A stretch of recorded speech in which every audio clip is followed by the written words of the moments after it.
Many thanks, both of you, for joining in, and it's a pleasure to have you on the show. Before we strike a exciting conversation about the growth and future of Lupin, I would like to congratulate both of you on the launch of the book of about Mr. Deshbandhu Gupta, fondly known as DBG. So many congratulations, a warm welcome to the show. What do you have to say about it?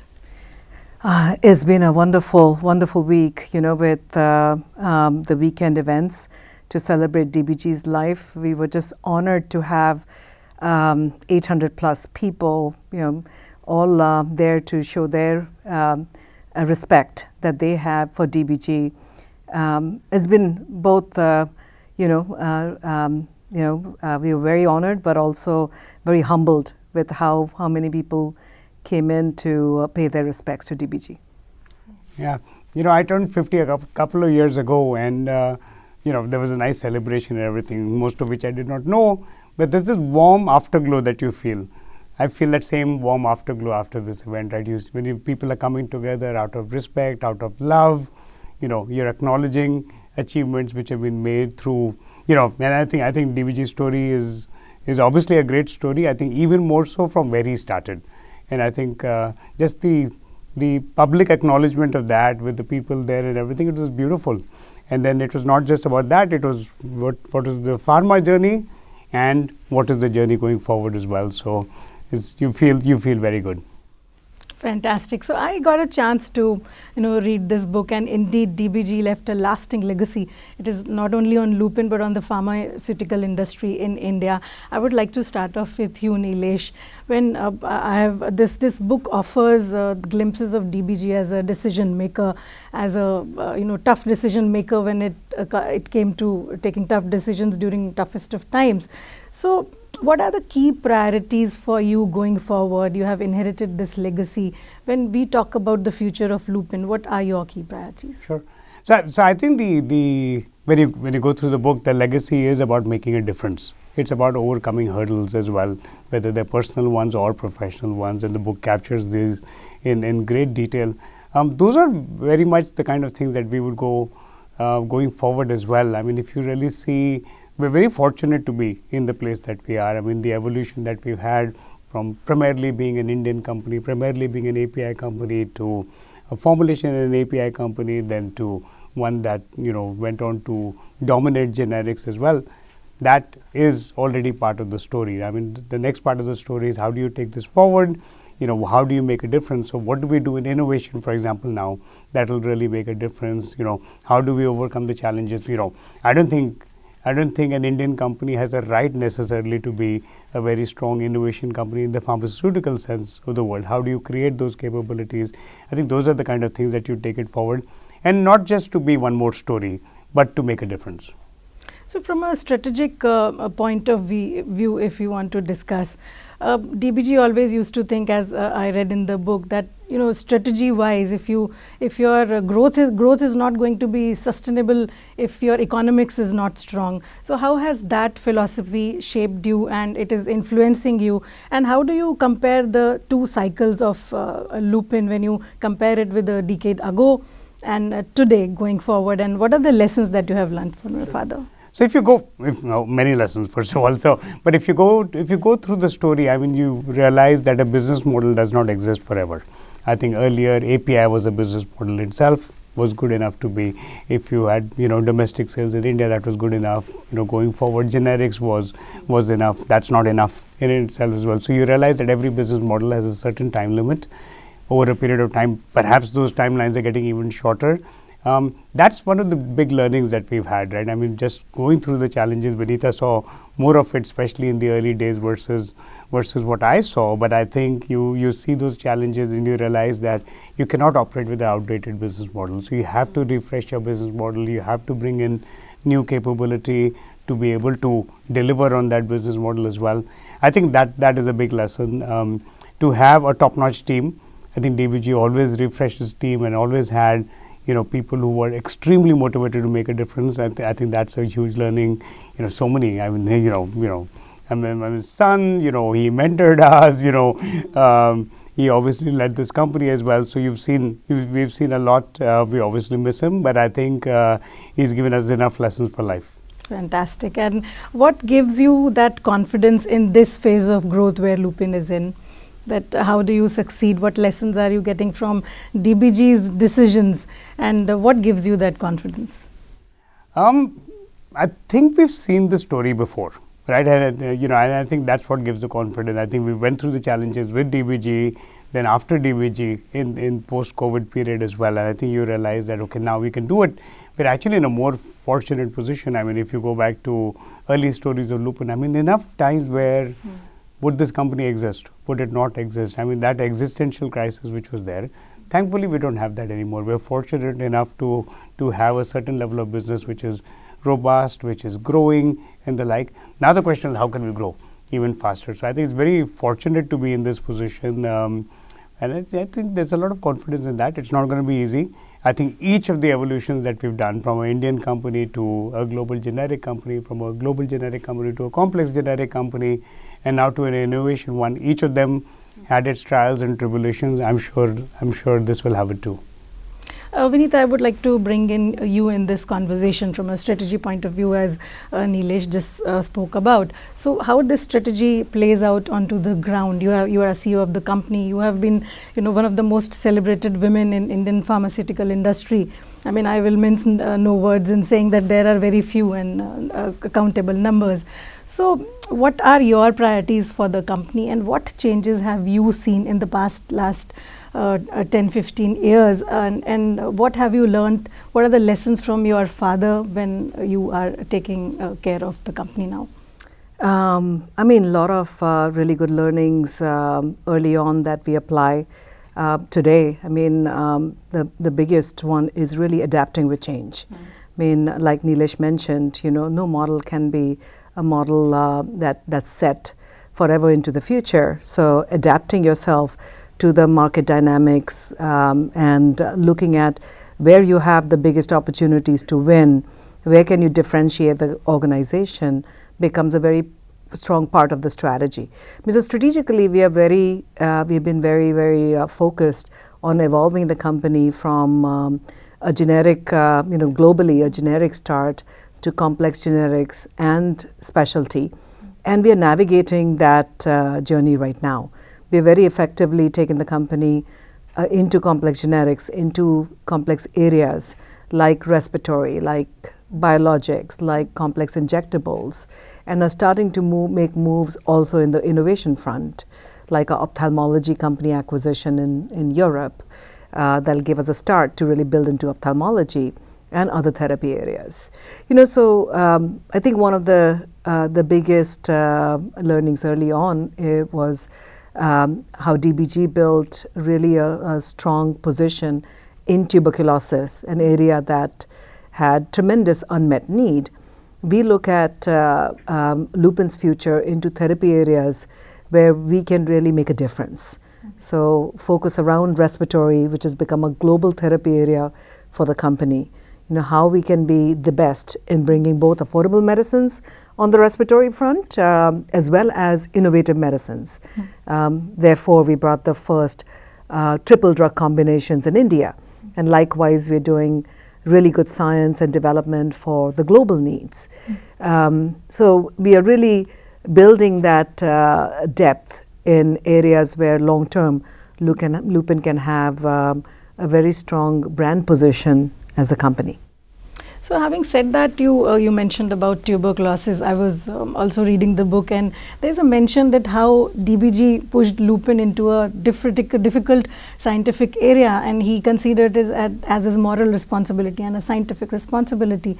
So what is this tuberculosis still? It continues to be your priority going forward? It is. I mean, it is part of our legacy, of course. But in our global institutional business, as well as in India, we have a huge presence in tuberculosis and have really put a lot of effort in being the first to market with drugs, making sure that we have resilience from a supply chain standpoint. Even back in those days, DBG was the first to get into manufacturing of active ingredients, APIs, for TB drugs in rifampicin, which is fermentation, others that are synthetic chemistry, difficult science. And we have continued to evolve. As you are entering into a lot of different segments, moving beyond traditional generics, do you see any risks going forward while you are managing the company? I mean, there are risks all the time. There were risks when DBG was managing the company, the risks that we have seen when we worked along with him, and there are risks that we see, in our industry. I mean, we have a very fast evolving industry where the regulatory requirements keep shifting, pipelines, there are always surprises, there are external pressures like tariffs and the like. So there's no dearth of surprises and risks. It's how you manage the risks, how do you adapt to the market changes that defines you as an organization and as a team. And that's where we are very proud of how our team has evolved. Really, really strong expertise, but even more than that, very strong commitment to the company. All of our leadership team is very focused on doing things that differentiate the organization and get the company to really stand out amongst peers. So building on that, Nilesh, I'll come back to you from a strategy point of view. When I was reading the book, I saw one mention that how DBG strategy was not always saying yes. So he would always say no to many things. He thought it is probably better. So during this time, Lupin had to recalibrate its strategy towards growth, risk and returns. So how has that framework evolved for you? Yeah. And can you share some examples that how those decisions played out? Yeah, I always have Vinita who still says no, even I'm trying to say yes. But I think it was about making clear choices and going all in those choices. I mean, that was his approach. So if you're going to be in TB, you're going to be all in on TB. You're not just going to do it on the side along with 10 other things, right? If you're going to be generics, if you're going to be in expanding to other geographies, you're going to be all in on that strategy as well. I think that's important because you take a few bets and you go big with those bets. Especially post-COVID, I think we saw this period where there was a lot of suboptimal bets that were out there, and we had to optimize. The business model, just in line with what I said before, was getting outdated, and there was a need for that refresh as well. And we had a bunch of other bets which were just there, which were not going to be giving return going forward. So I think if you really see the NCE discovery business at that point of time, if you see Japan and its outlook at that point of time, and I think that's when these tough calls we took in terms of getting out of Japan, getting out of that drug discovery part, scaling down the R&D for that effort as well, and focusing on complex generics, which was the biggest need at that point of time, doubling down on India, which is the biggest need as well. So I think we've taken those calls. They're difficult at times because sometimes you attach your name to it for long enough. Obviously there's emotion, there's people involved as well. But I think you're doing a disservice by doing it as something on the side. You have to be front and center if you want to do any part of this. So what is the outlook in this area? How are you evaluating risk and returns? So I think there's the core business. So there's India, there's generics in the US, there's generics in other geographies, and then there's the innovation piece. Our risk returns will be placed in accordance with that. So our bets will be placed in accordance with that. I think a large part of it will go on India, on the complex generic story, including biosimilars at this point of time, and then there's this incremental part which will be for innovation that we'll place the bets on as well. So that will be riskier. The reward profile is much larger as well. So there's parts that you do for the existing business, but then you build the new as well. To me, and I know Vinita completely echoes this, the innovation piece is a must, and therefore there have to be substantial bets that we have to place on that. Not all those bets will work. I mean, in the panel, Dilip talked about the fact that in the bets that they placed on innovation, at least 2 or 3 of them, which cost 2,000 or 3,000 crores each, did not work out, right? And that's just the ticket size that you have to play at. So Vinita, I would like to come to you. Give us a sense that when Nilesh talks about complex generics, so all the segments that we are entering into now, specialty, complex injectables, biosimilars, when you have also spoken about it. So how are you enabling and how are you scaling up this particular segment? I mean, we've invested in the last 10 years for these segments. So we have built capabilities first. In each area, we brought expertise, and we decided that we're going to bring in expertise where it exists. So, for example, on the inhalation front, we built a team in the US. On the biologics front, we brought head of the business from the US into India to set up the capabilities and started building the pipeline. And now we are in the commercialization mode. So if you look at the last 5 years, we've already done well on the respiratory commercialization. We have multiple products on the market in the US, Europe, now in Canada and other countries as well, to make respiratory the largest therapy area for the company. Likewise, this past year, we have seen material progress in other platforms. On the biologics front, we had approvals in Europe as well as Japan. We saw first US FDA approval in with pegfilgrastim before the end of the calendar year, and we're getting ready to launch that product. And now we have really good momentum from a market perspective on the biosimilars front, and I'm very pleased that we have a rich pipeline. We have 5 products in the next 5 years that we bring to market across the geographies, and in particular US and Europe, that will allow us to scale up that business. Likewise, on the complex injectable front, in the last 12 months, again, we made significant progress on platforms like peptides, we got approvals for products like glucagon, we got approval for liraglutide, the first approval out of India. We got a Nanomi platform in Netherlands, got first product approved, Risperdal Consta, and launched in the US. So multiple platform, have been validated over the last 12 months in particular. So significant progress, I'd say, on the complex generic front.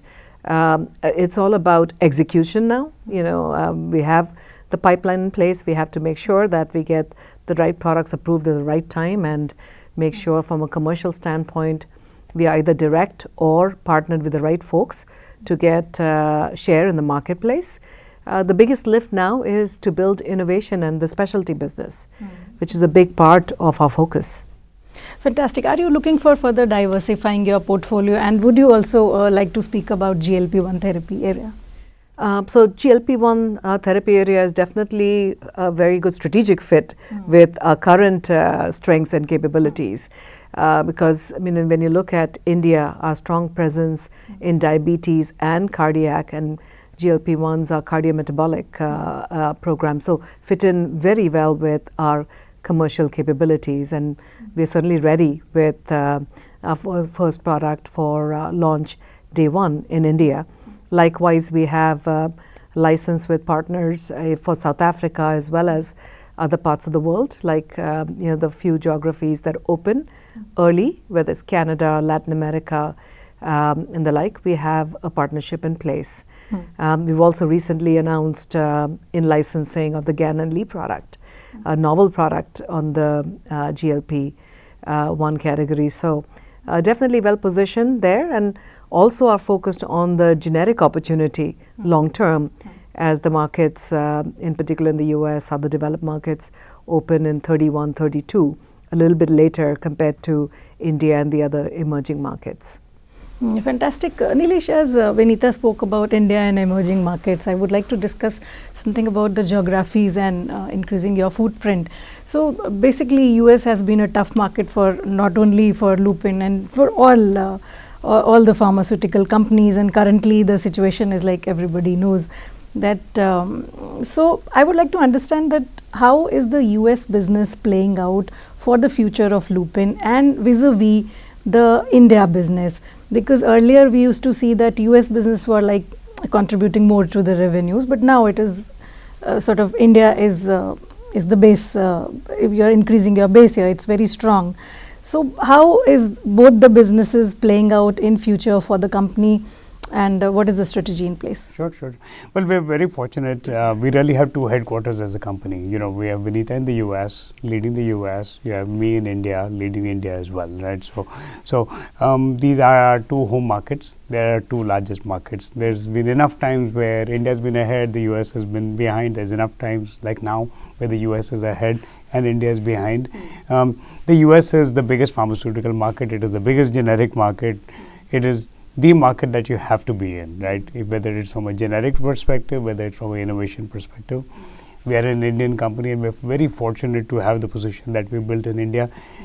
We are all in on both these markets. I think in the US, the generic story has been played out. We are very fortunate to have built out the position that we have. We're not going to walk away from that position. So, that generics has moved to complex generics. Now it'll be complex generics and biosimilars.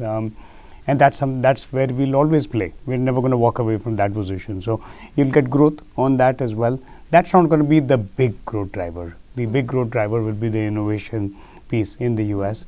In India, I think we're extremely fortunate. One, it's a large market. It's a fragmented market. It's a growing market, not just in metros, but in tier 2, tier 3 towns as well. And therein lies a big opportunity for growth. And then you have the new products. We talked about GLP-1s. So you have a new product pipeline that looks very interesting as well. Even our innovation will run at two levels. We will innovate for India, and we'll innovate for the US. Sometimes that will marry together. Sometimes that will not. So I think we're going to be all in on both these markets. The play is different in the US. It is clearly about complex generics, biosimilars, innovation. In India, it is about reach, access, doctor equity, patient centricity, and then innovation as well. Vinita, I'd like to ask you, what is the next leg of growth coming from the domestic market within? In India? In India. Well, our domestic market grows, on a consistent basis, and Lupin grows ahead of the market 20 to 30%. So, for us, as we look at our major therapy areas, right now 65 to 66% of our business in India is chronic therapies, in particular respiratory, cardiovascular, and diabetes. We look at those as major growth drivers. Right after them, there are areas like oncology, institutional business, where we are building the biologics pipeline portfolio.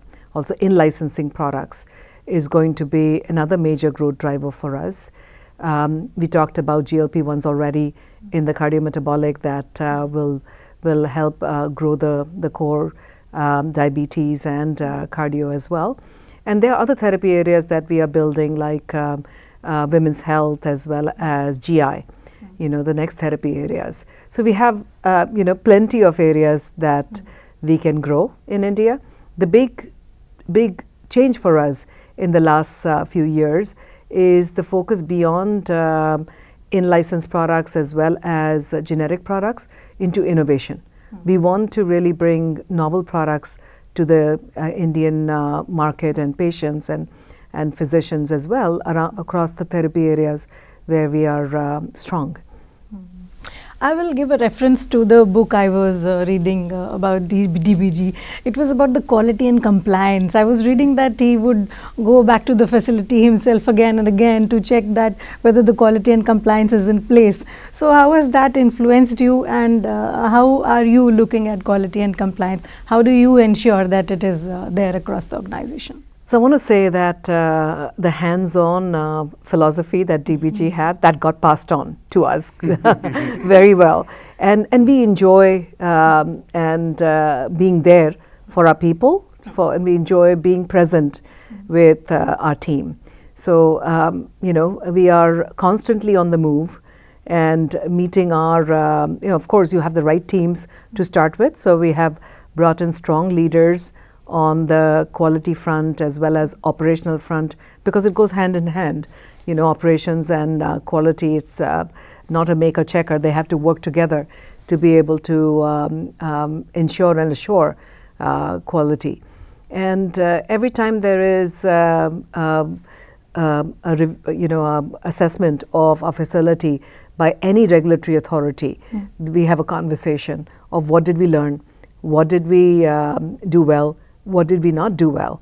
And what are the learnings? What are we going to change from there on? Likewise, when it comes to really acknowledging where there are issues, we are the first to do that. And not only we do that internally, we'll also go through to the regulators. So when it comes to the recent inspections that we had in Pitam, for example, where we got OAI again, we went to the FDA, we had direct conversations with the agency, walked them through our corrective action plans, and gave them the confidence that we are there to ensure that we're going to do what it takes to ensure sustainable compliance. So before we wrap up this conversation, this question is for both of you. Where do you see Lupin 10 years down the line, and what do you want people to know Lupin for? And what is the outlook of yours for the company? Yeah. So 10 years down the line, our aspiration is to take the company where DBG wanted us to go. We would want to have a material part of our business. Hopefully 1/3 of our business by that time will come out of innovation, and Lupin will get known by the brands it creates. In therapy areas that we build, 1/3 of our business will continue to be India and emerging markets. We expect to grow double digit in India, also build innovation in India, and we also continue to be strongly committed to affordable medicines, generic medicines across the globe. So, with that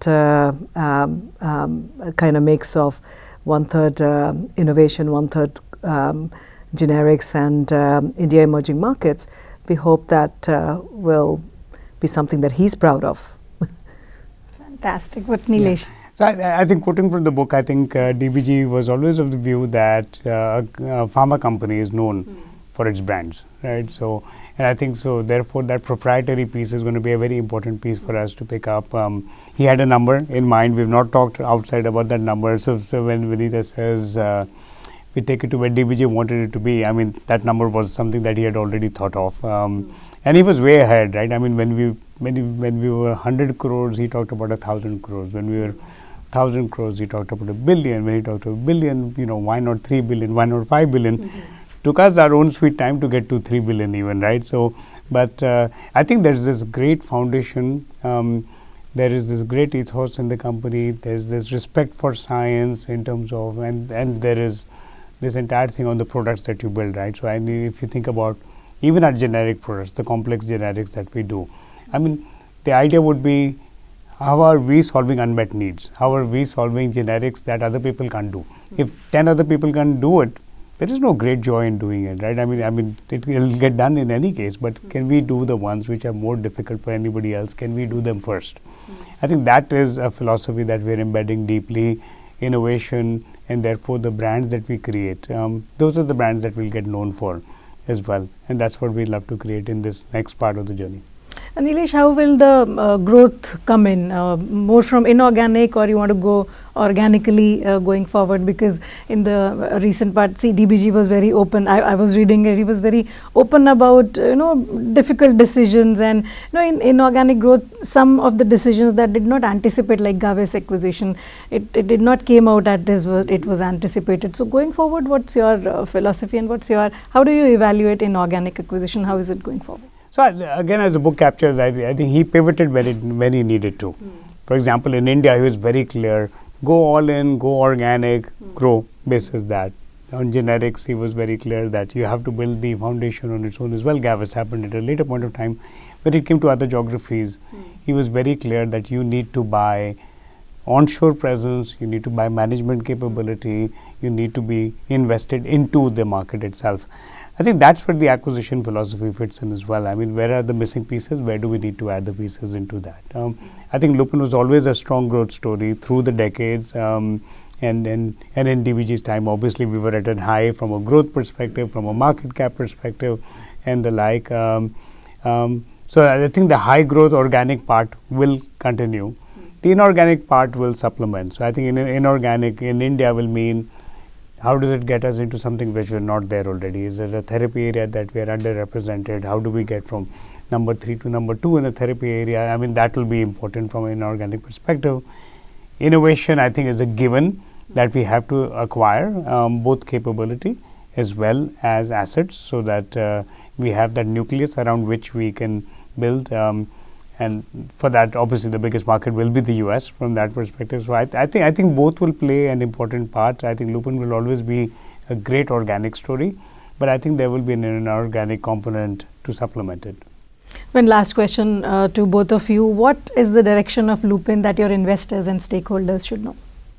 That we are committed to growing the organization with the right growth levers. I mean, I think our investors already know that the company is evolving from generics to complex generics to specialty and innovation. And sometimes they get concerned that we might take too much of a leap in one area or the other. But we are very mindful of growing the organization in a pragmatic manner while really building the key differentiators going forward. I think the investors know it. I think most of our stakeholders know it also. This is a company for the long term. For DBG, he treated it the same way. I mean, we talk about this, treating it as amanat versus jagir. This is the amanat that Vinita and I got, and this is something that we will take to a different level going forward as well. Therefore, the ethos is long term, and therefore we will always do the right thing. Thank you so much, Nilesh Gupta and Vinita Gupta, for your time. And again, many congratulations on the launch of the book. That is all from my side. Thank you. Thank you.